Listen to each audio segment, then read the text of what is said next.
วันดีเฮาค่าได้มาทบ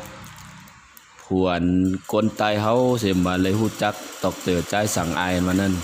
แต่ย้อนถามว่าในกัมพาในมีหลายภาษาแล้วในเมืองมานมีอยู่ก็คือค่าก็วันนี้มีอยู่60หรืออันรัฐบาลว่ามีอยู่100ปลายนี่ไม่ใช่มันมารวมกันก็มีอยู่60หรืออันนี้เป็นอันแมนมันแล้วในลูกในไปเอาในมีอยู่ภาษาในมีอยู่ 2,000 กว่าประเทศเมืองในมีอยู่100ปลายกว่าแล้ววันนี้อยู่ใน UN อย่างในคนเรียนลูกเอาลายเรียนอย่างในเขาต้องรู้ภาษา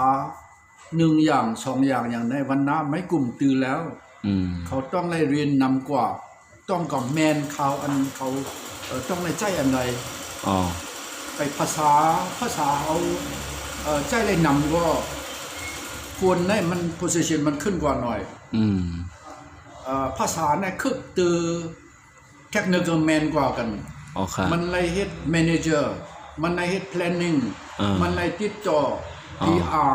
อย่างนั้นมันในคึกมาเขาในคนผู้ภาษานำก็ลองการขันมันก็ใหญ่กว่าคึกกว่าครับอันนี้ขย้อนลัดฝากถึงลูกหลานไต้ลูกหลานไทยอันเจอลูกไต้อยู่ในเมืองไทยให้บ่ฮู้ไว้อย่างน้อย4ภาษาอันนี้คือข้อคิดสำหรับดร.ใจสั่งอายวันนี้ก็มางานแต่งพี่น้องกันนี่เลยมาพบกันจังย้อนสัมผัสเก็บไว้บนตาเมื่อหนาในได้เป็นพรดีเป็นความสอนเพราะเข้า UN นี่โลฮู้ภาษานี่4เมลวันเนาะเพราะเหตุการณ์ใน UN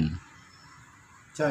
4เมลมันจะเป็นเมลหลายๆอังกฤษนำปันนึงไม่ว่าอันใดมันต้องหมอ4เมลมันเป็น minimum requirement ไปแล้วminimum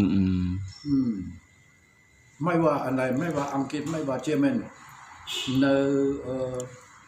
2เหงฮื้อไม่ใช่ก็ในด้วยปลายอย่างในฮื้อมันต้องพูดได้ใจได้4อย่างอันนั้นดีกว่าแล้ว4ภาษาเป็นแมกนิมัมพื้นฐานป้องมันเลยค่ะ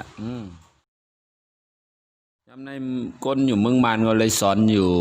3เนาะ3ภาษาเนาะทำสุดก็3ภาษาแล้ว3ภาษานะคนพม่าก็เด็กพม่าก็จะเรียน3ภาษาอันนี้ก็เป็นสิ่งที่น่าคิดน่านำไปคบคิดลูกหลานพี่น้องไต้มาเนี่ยอยู่จำขอบน้ำดินแดนเวียงแหง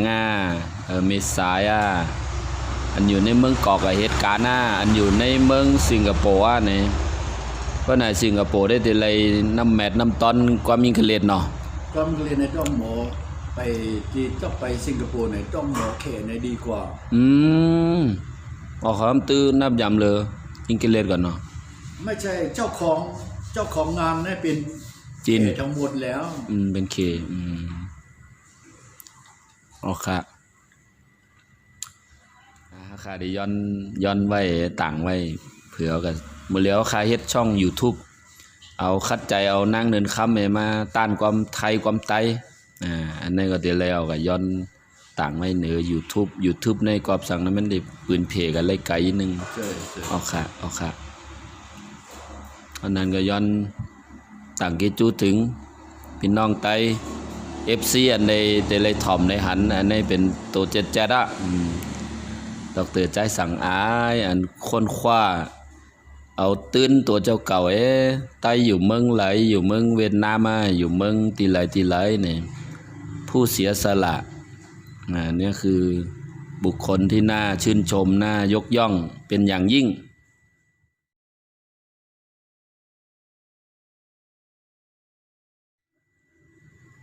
ปีนี้ก็สักก็หือยาวคาย75พอแล้ว75โอ้75ยังเท่า45 50อยู่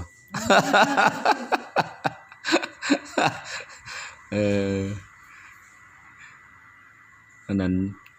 จะมีสังใครฝากตอนถึงอินนะครับไม่มีเหมือนกันแล้ว ไม่มีแล้วเนาะ คะแนนข้อมันออกมาเลยก็เลยลาดันได้มีได้แค่ ออกขาวันนั้นจมค่ะ ค่ะ